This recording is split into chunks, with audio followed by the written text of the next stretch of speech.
kubifuriza amahoro, kubifuriza iyo gutegura yubile nziza ku bakarismatike bose, kandi abakarismatike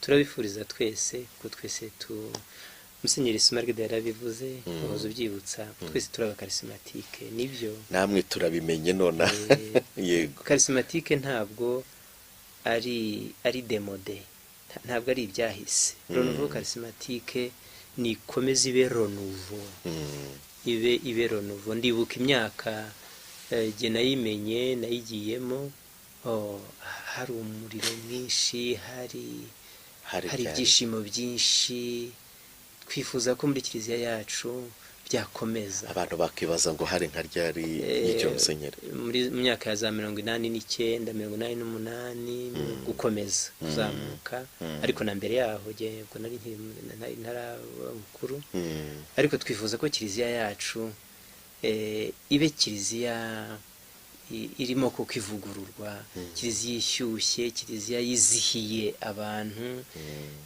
Uri mu Kristo wese cyane cyane rero abari muri Renouveau baba umusemburo w'ibyishimo, kwemera kwacu kuba ibyishimo rwose, ku buryo n'ubibona avuga ati harimo ubuzima bwa Roho Mutagatifu. Niba bipfunganywa y'ikoranabuhanga rishaka kuniga ibintu bitandukanye.